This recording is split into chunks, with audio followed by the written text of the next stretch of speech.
کسی کو شک پڑ جاتا ہے حضرت امیر معاویہ پر، او خدا کے بندے، حضرت امیر معاویہ رضی اللہ تعالیٰ عنہ تو وہ شخصیت ہیں، نبی پاک صلی اللہ علیہ وسلم نے امام حسن کو اپنے ساتھ منبر پہ بٹھا کے فرمایا یہ میرا پتر چودھری ہے، یہ سردار ہے، یہ سید ہے۔ حضور کس طرح؟ فرمایا جب مسلمانوں کی دو جماعتیں لڑیں گی تو یہ صلح کرائے گا۔ تو وہ حضرت امیر معاویہ کی جماعت جس کے ساتھ حضرت امام حسن صلح کرے، تجھے کیوں نہیں قبول؟ بلا وجہ الجھتے ہو، بلا کہتے جی وہ یزید کے ابا جی تھے، تو نوح علیہ السلام کا بیٹا بھی تو کافر تھا نا، تو کافر کا باپ ہونے کا معنی یہ ہے کہ آپ الزام لگا دیں گے؟ عجیب آپ بات کرتے ہیں۔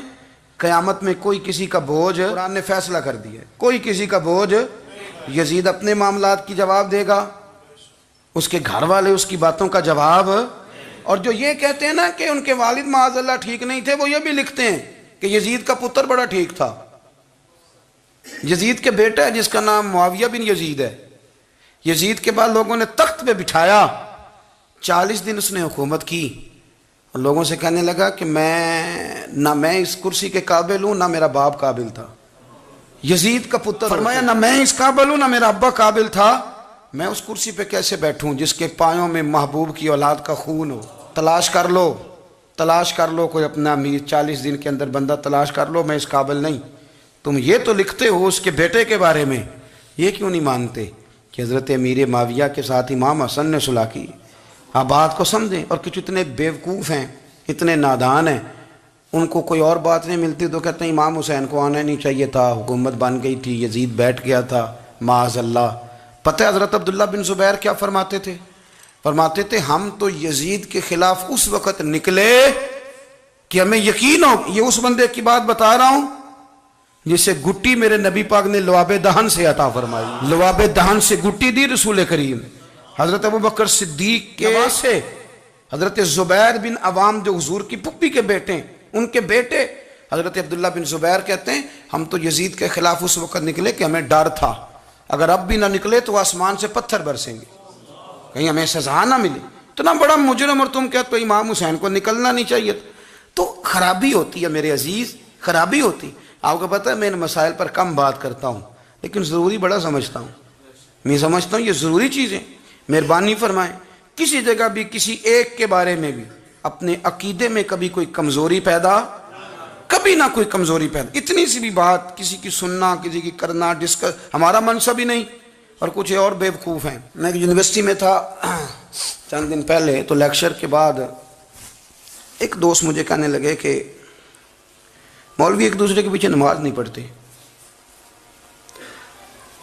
میں نے اس کو کچھ پیار کی دلیلیں بھی دی، محبت کی، اس کو کہتے ہیں الزامی جواب ہمارے اصول تفسیر میں۔ میں نے اسے کہا کہ ایک ڈاکٹر سے دوائی لے لیں، دوسرے کے پاس جائیں تو کہتا ہے اسے تو پتہ ہی کوئی نہیں، تم غلط آدمی کے پاس چلے گئے، تو اس سے آپ کو ٹینشن نہیں ہوتی؟ یہ روز سیاستدان دھما چوکڑی مچا رہے ہوتے ہیں کہ فلانا چور ہے، فلانا چور ہے، تو اس سے نہیں ٹینشن، مولویوں کی ٹینشن ہے تمہیں۔ کہنے لگا جی نہیں، کیوں نہیں نماز پڑھتے؟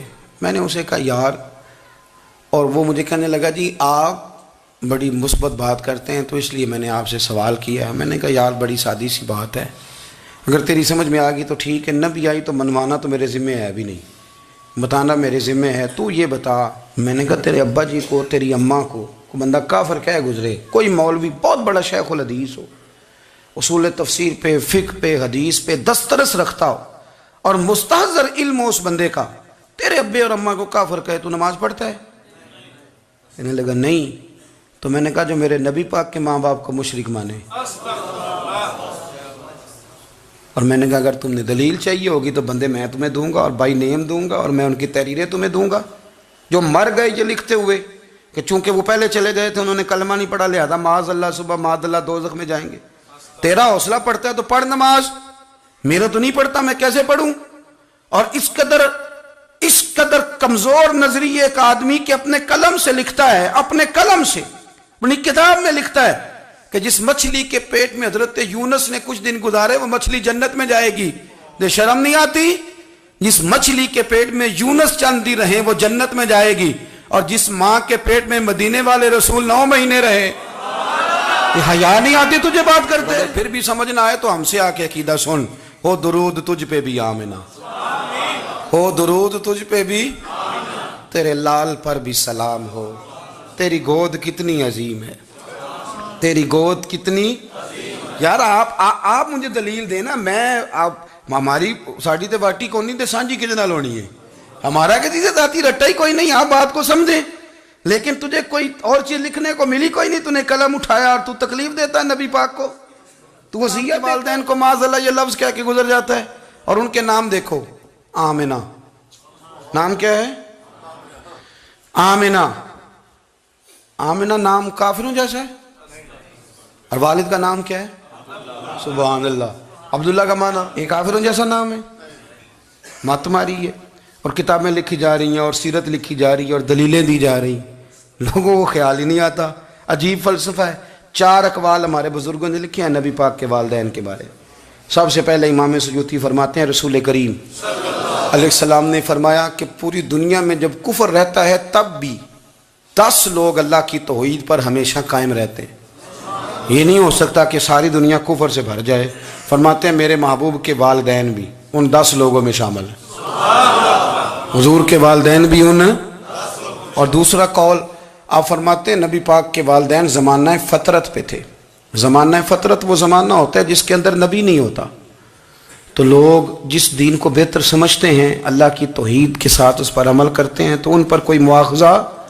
اور تیسری بات یہ کہ نبی پاک کے والدین حضرت ابراہیم کی ملت پر تھے، حضرت ابراہیم کے دین پر تھے، اور حضرت ابراہیم کا وہ دین ہے جس کو قرآن کہتا ہے کہ وہی دین ابراہیمی دین محمدی ہے صلی اللہ علیہ وسلم، وہی دین محمدی ہے۔ اور چوتھی بات جس کو علامہ ذہبی نے لکھا، علامہ خفاجی نے لکھا، قاضی اعجاز نے لکھا، محدثین نے لکھا، حدیث کی راوی سیدہ عائشہ صدیقہ ہیں رضی اللہ تعالیٰ عنہ، کہتی ہیں رات کو میں اٹھی تو میں نے نبی پاک صلی اللہ علیہ وسلم کو روتے ہوئے دیکھا۔ یا رسول اللہ کیا ہوا؟ فرمایا میں نے رب کریم کی بارگاہ میں عرض کی تھی یا اللہ میرے ماں باپ کو زندہ کر دے تاکہ وہ میرا کلمہ پڑھ لیں، ہیں تو وہ پہلے بھی دین فطرت پر انہیں کنتم خیر امت ان کا اعزاز بھی نصیب ہو جائے۔ تو ہمارے ہاں زیادہ تر لوگ بات اس لیے سیکھتے ہیں کہ میں کوئی کہیں سے مسئلہ سیکھوں گا پھر جا کے اپنی مسجد کے امام کو تنگ کروں گا کہ وہاں تو میں یہ سن کے آیا ہوں تو یہاں یہ کام کیوں نہیں ہوتا، میں کوئی بات سیکھوں گا تو پھر میں اس سے بحث کا دروازہ کھولوں گا۔ علم کا مطلب ہی اپنے آپ کو سنوارنا ہے، معلومات حاصل کرنے کا مطلب یہ کہ آپ کے عمل میں پختگی آئے، آپ کے کردار میں پختگی آئے، آپ نے جو سیکھا ہے آپ اس کے مطابق اپنے آپ کو ڈھالیں۔ مسلم شریف میں موجود ہے نبی پاک صلی اللہ علیہ وسلم نے دعا مانگی ہے، اے اللہ میں اس علم سے تیری پناہ مانگتا ہوں جو علم تو ہو پر نفع والا نہ ہو۔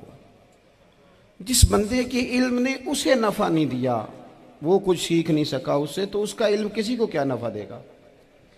جب خود سے اس نے، اور صوفیہ کرام تو فرماتے ہیں کہ جو لوگ بڑی معلومات حاصل کر لیں، بڑی باتیں سیکھ لیں، پنچایت میں کسی کو بولنے نہ دیں، گھر میں کسی کو بولنے نہ دیں، بہت سارے لوگ تو علماء کو بھی مشورہ دیتے ہیں، بڑی باتیں کرے